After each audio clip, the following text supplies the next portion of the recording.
Chapitre 1, l'enfant seul. Imaginez un petit enfant assis seul dans une pièce silencieuse. Pas de rire, pas de voix douce appelant son nom, pas de main à tenir. Juste le silence. On peut presque sentir le vide qui l'entoure. Ce n'est pas seulement une histoire, c'est la réalité de nombreux enfants qui grandissent sans la protection, l'amour ou les soins dont chaque être humain a besoin. Et pourtant, même dans cette solitude, quelque chose de remarquable peut se produire.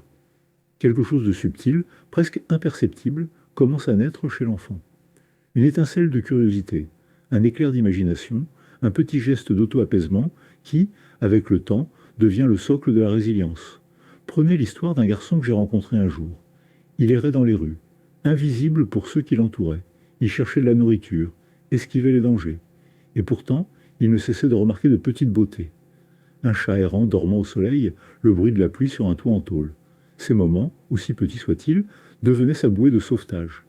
Il ne pouvait pas contrôler le monde autour de lui, mais il pouvait nourrir quelque chose en lui qui restait intact malgré la négligence. Ce que nous voyons ici n'est pas une simple survie. La survie est instinctive, quelque chose que tous les animaux possèdent. La résilience, en revanche, est autre chose. La résilience, c'est lorsqu'un enfant, même dans les circonstances les plus difficiles, commence à construire un pont entre sa douleur et une vie qui vaut la peine d'être vécue. C'est le travail lent et patient de remarquer que la vie, d'une manière ou d'une autre, peut encore offrir des possibilités. La science nous dit que le cerveau est étonnamment plastique. Même lorsqu'un enfant subit la négligence, son esprit peut se réorganiser, s'adapter et guérir. Mais seulement s'il existe un fil de connexion. Parfois, c'est un professeur qui remarque son potentiel silencieux. Parfois, c'est la voix d'une histoire qui lui rappelle qu'il n'est pas complètement seul. Parfois, c'est la propre voix intérieure de l'enfant qui murmure. Je peux survivre à cette. Je veux que vous fassiez une pause ici et imaginez cette voix intérieure. Elle est faible au début, presque noyée par la peur et la solitude. Mais chaque acte de curiosité, chaque petit geste de soin, qui vienne d'un autre ou de lui-même, renforce cette voix. Avec le temps, elle peut devenir un chant de courage, un rythme qui accompagne l'enfant à travers les tempêtes de la vie. Ainsi, l'enfant seul n'est jamais totalement impuissant. Même en l'absence d'adultes, même lorsque l'amour semble hors de portée, une graine de résilience peut germer. Elle pousse lentement, silencieusement, parfois à l'insu de tous, comme un arbre qui ploie sous le vent. Les branches peuvent osciller, les feuilles trembler, mais les racines s'ancrent. Et un jour, ces racines deviennent assez fortes pour soutenir une vie qui semblait autrefois impossible.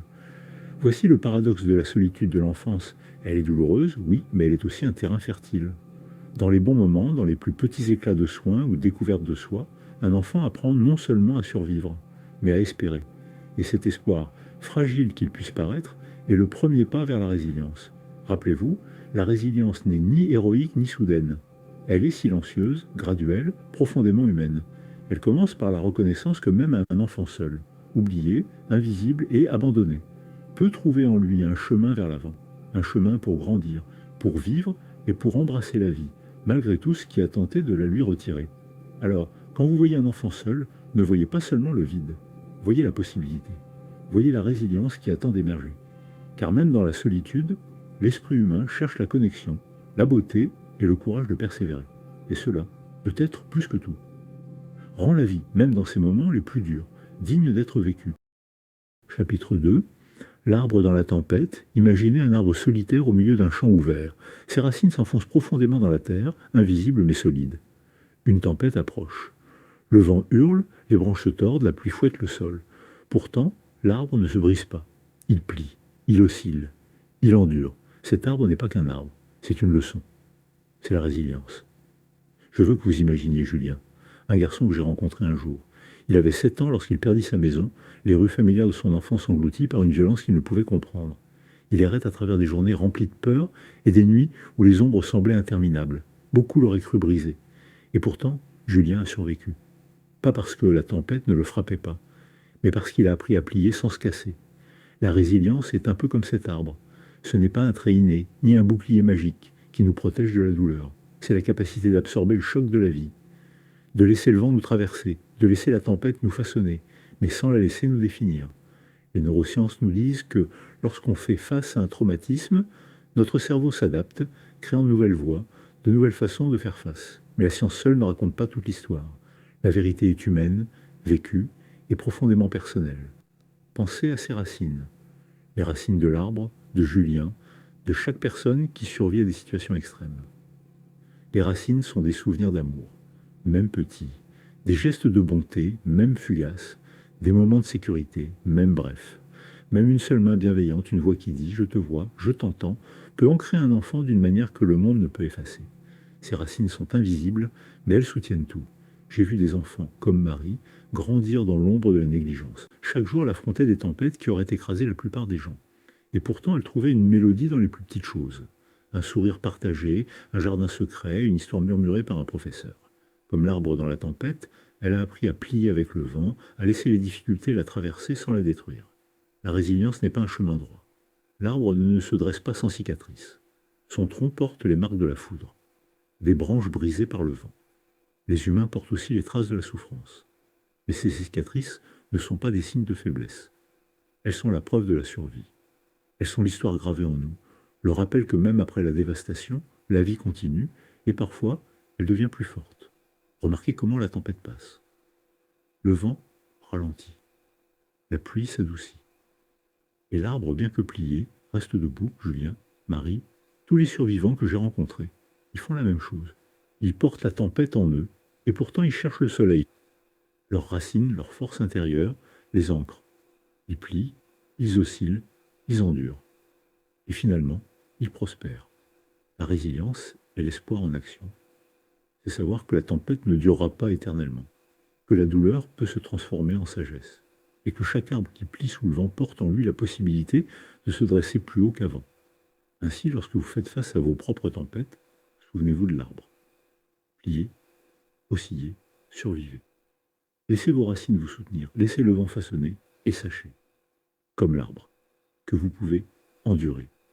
Car être résilient n'est pas fuir la tempête, c'est apprendre à danser en son sein. Chapitre 3, la science de la survie. La survie est plus qu'un instinct. C'est une science silencieuse, cachée dans les replis de notre esprit et les rythmes de notre corps. Lorsque la vie devient insupportable, lorsque le monde semble déterminé à nous écraser, quelque chose de remarquable se produit en nous. Le cerveau commence à se réorganiser, le cœur bat non seulement pour pomper le sang, mais pour nous rappeler que la vie est possible. Voilà la science de la survie. Prenez Amadou, un jeune homme que j'ai rencontré au Sénégal. Il n'avait que 10 ans lorsque ses parents sont morts lors d'une épidémie soudaine. Seul, sans famille pour le guider, il errait de village en village, affamé, apeuré, invisible. La plupart auraient pensé qu'il sombrerait dans le désespoir. Pourtant, il ne l'a pas fait. Son esprit, même traumatisé, a trouvé un moyen de s'adapter. Il se souvenait des chansons que sa mère lui chantait, des odeurs du marché, des rires de ses frères et sœurs, ses petits souvenirs, des ancres dans la tempête, l'aider à naviguer dans le chaos. La neuroscience nous apprend quelque chose de fascinant, le cerveau est plastique. Il peut créer de nouvelles connexions, détourner les chemins, réparer ce que le traumatisme tente de détruire. La survie n'est pas seulement une réaction, c'est un processus de reconstruction de soi en temps réel. Mais la science seule ne suffit pas. Il faut aussi comprendre le cœur. L'empathie, l'amour et la connexion humaine ne sont pas des luxes. Ce sont des bouées de sauvetage. Même un adulte compatissant, un voisin, un vent professeur ou un ami peut fournir les racines qui permettent à un enfant comme Amadou de se relever. Imaginez un neurone qui s'active en réponse au danger. Maintenant, imaginez des milliers de neurones, chacun s'adaptant, chacun se renforçant, construisant un réseau qui dit au corps tu peux continuer. Le traumatisme nous transforme, mais il ne doit pas nous définir. C'est là que la science rencontre la vie. Tout comme une rivière crée un nouveau chemin après un éboulement, l'être humain trouve de nouvelles façons de survivre, de grandir, de continuer. Prenez l'histoire de Léna, une femme qui a survécu à la guerre en Europe de l'Est. Sa maison a été détruite, sa famille dispersée. Pourtant, elle a appris à observer les petits signes de sécurité. Une fenêtre laissée ouverte, un mot gentil d'un inconnu. Ces indices infimes sont devenus ses balises. La science explique cela comme de l'hypervigilance, mais la vie l'explique comme du courage, de l'intuition et de l'espoir. La survie est toujours à la fois biologique et profondément humaine. Mais voici la leçon la plus importante, la survie n'est pas passive. Elle exige l'action, même minime. Un enfant qui s'accroche à un souvenir, une femme qui cherche un ami, un homme qui décide de continuer malgré l'épuisement. Tous pratiquent la science de la survie. Leur corps et leur esprit collaborent de manière visible et invisible, chaque battement de cœur, chaque pensée, chaque pas étant une démonstration de résilience en mouvement. Lorsque nous comprenons cette science, nous voyons que la survie n'est pas un miracle. C'est une capacité qui existe en chacun de nous. La tempête peut nous frapper, les vagues peuvent s'élever, mais l'esprit et le cœur peuvent nous guider, nous enseignant que la vie est plus forte que n'importe quelle épreuve. Alors, lorsque vous affrontez vos propres épreuves, souvenez-vous d'Amadou, souvenez-vous de Léna. Sachez qu'en vous, une science silencieuse est à l'œuvre. Votre esprit s'adapte. Votre cœur vous guide. Vos souvenirs, vos liens, votre courage, ce sont les instruments de la survie. Survivre, ce n'est pas simplement vivre. Survivre, c'est devenir. C'est transformer la souffrance en force, la peur en sagesse, la perte en possibilité. Et dans cette transformation, nous trouvons non seulement la vie, mais l'espoir. Chapitre 4, les revers font partie du voyage là. Vie n'est pas une route droite.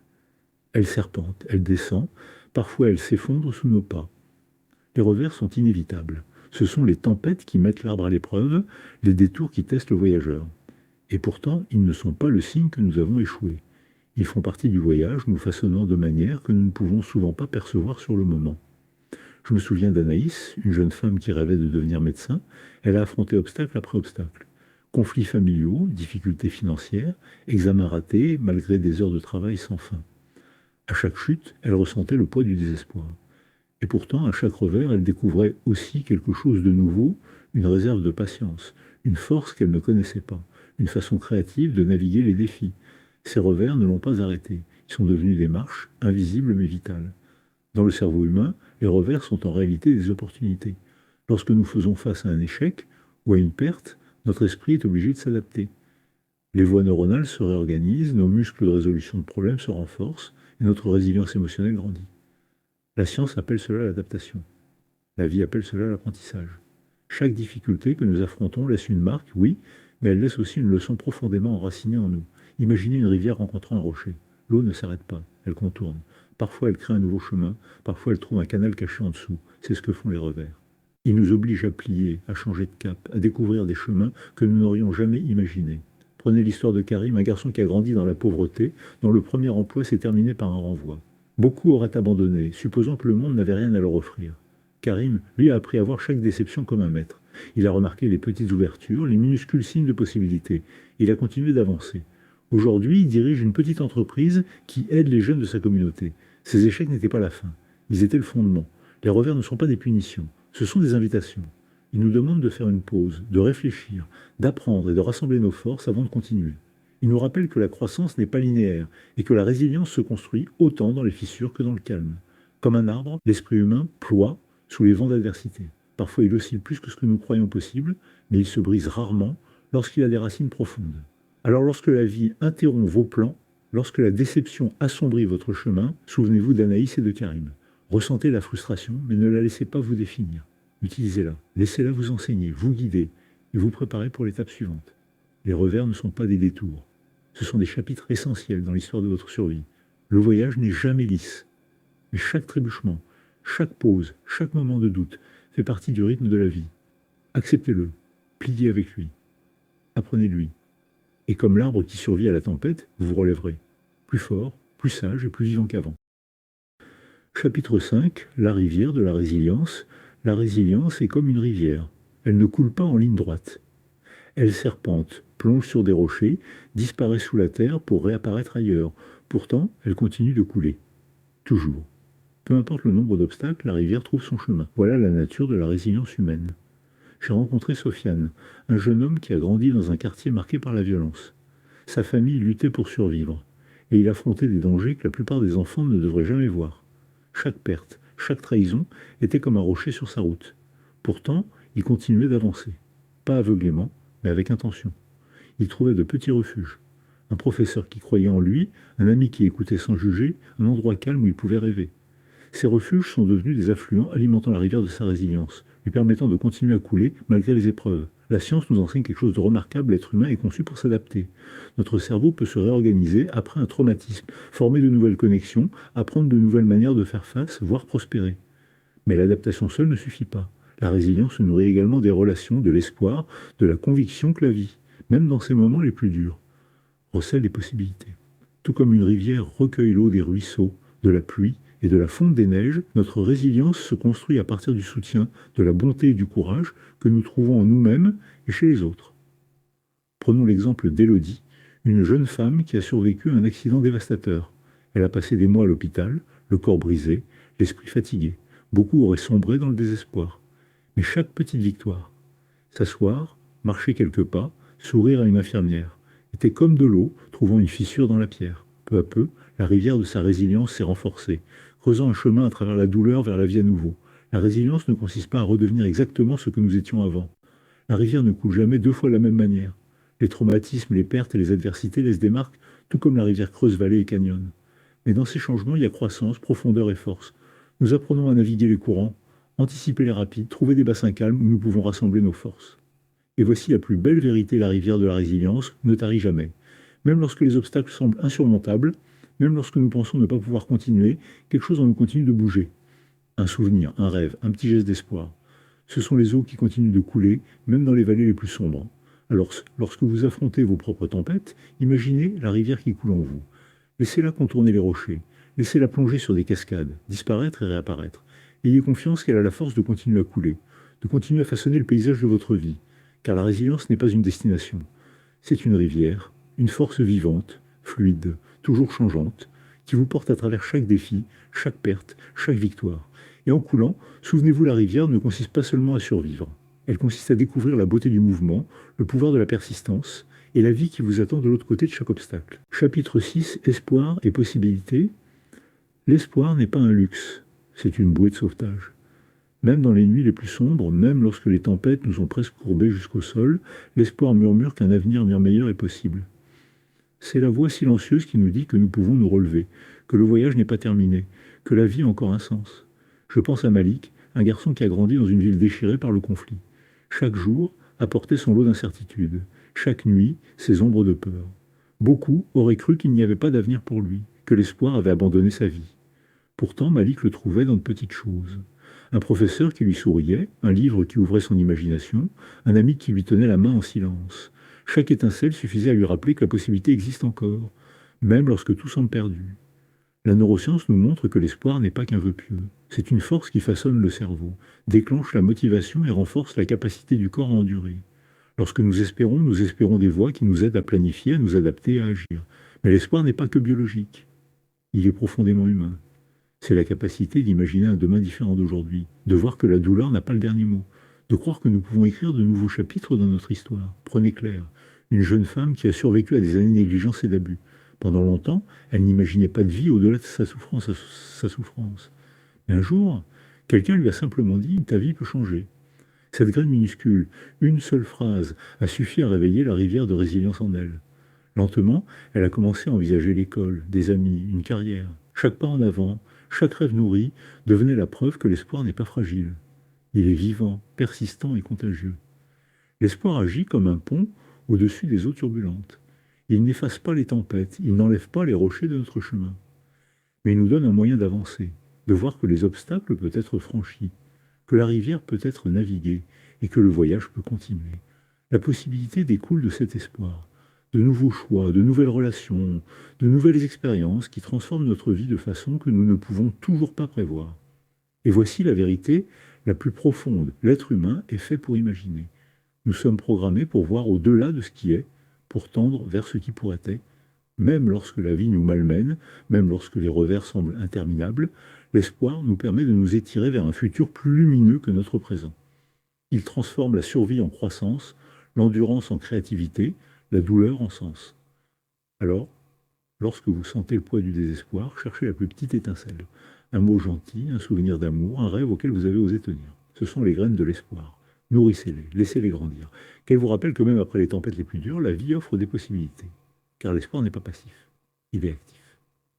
C'est le courage de recommencer, de plier sans se briser, de voir non seulement ce qui est, mais ce qui peut être.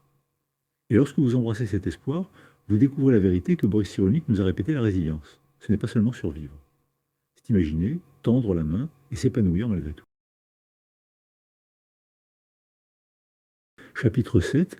L'esprit humain n'est pas quelque chose que nous pouvons toucher ou voir, et pourtant il est plus tangible que n'importe quelle pierre ou arbre. C'est la force qui se lève lorsque le corps est fatigué, lorsque l'esprit est là, lorsque le monde semble déterminé à nous briser. C'est l'essence de la résilience, la part de nous qui ploie, oscille et, finalement, endure. Je pense à Ahmed, un homme qui a survécu à des années d'exil et de perte. Il n'avait plus rien que ses souvenirs, nombreux et douloureux. Et pourtant, il portait en lui une flamme silencieuse. Une curiosité pour le monde, un désir d'apprendre, une capacité à prendre soin des autres. Cette flamme l'a guidé, petite mais constante, à travers l'obscurité. L'esprit humain, j'ai réalisé, ressemble beaucoup à cette flamme fragile en apparence, mais impossible à éteindre complètement. La science nous dit que l'adversité change le cerveau, réorganise le cœur et altère, même notre perception du monde. Mais l'esprit humain est plus que de la biologie. Il est mémoire, imagination, empathie, courage et espoir fusionnés ensemble. Il permet à un enfant comme Ahmed de rêver malgré le danger, à une femme comme Claire de sourire après des années de négligence, à une communauté de se reconstruire après un désastre. Pensez à l'arbre qui ploie sous la tempête, à la rivière qui creuse de nouveaux chemins dans la roche, à la rivière de résilience qui coule malgré les obstacles. Ce sont des métaphores, oui, mais elles reflètent notre réalité intérieure. L'esprit humain imite la nature, il s'adapte, il persiste, il tend vers la vie, vers la beauté, vers la connexion, même lorsque tout semble contre lui. Et pourtant, l'esprit humain ne prospère pas isolé. Il se nourrit de compassion, d'amour, de la conscience que nous faisons partie de quelque chose de plus grand que nous. Un geste bienveillant, une oreille attentive, une main tendue en solidarité. Ce ne sont pas des détails. Ce sont les ponts sur lesquels l'esprit humain voyage, les ruisseaux qui alimentent la rivière de résilience, la lumière du soleil qui renforce les racines de l'arbre. S'épanouir n'est pas une question de chance, c'est la conséquence de la survie, de la réflexion et du courage. C'est la capacité de transformer le traumatisme en sagesse, la perte en créativité, la souffrance en connexion. Chaque cicatrice, chaque chagrin, chaque défi devient partie de l'histoire, gravé dans l'esprit humain, le rendant plus fort, plus riche, plus vivant. Alors lorsque la vie vous met à l'épreuve, lorsque les tempêtes vous frappent, lorsque la rivière semble trop sauvage pour être naviguée, souvenez-vous de ceci, votre esprit n'est pas passif. Il ploie, mais ne se brise pas. Il coule, même dans des directions inattendues. Il tend vers la lumière, vers la vie, vers les autres. L'esprit humain est la preuve que survivre n'est pas une fin. La résilience n'est pas une conclusion. Il existe quelque chose de plus profond, la capacité de prospérer, d'aimer, d'imaginer et de créer du sens à partir de chaque défi. C'est ce qui fait de nous des humains. C'est ce qui nous porte au-delà de la souffrance, au-delà de la peur, et dans la beauté entière et vivante de la vie elle-même. Et ainsi, en refermant ces chapitres, gardez avec vous la vision de l'arbre, de la rivière, des tempêtes et des ponts. Gardez avec vous la vérité inébranlable de l'esprit humain, fragile, persistant, miraculeux, et toujours capable de se relever, toujours capable de s'épanouir, toujours capable d'espérer.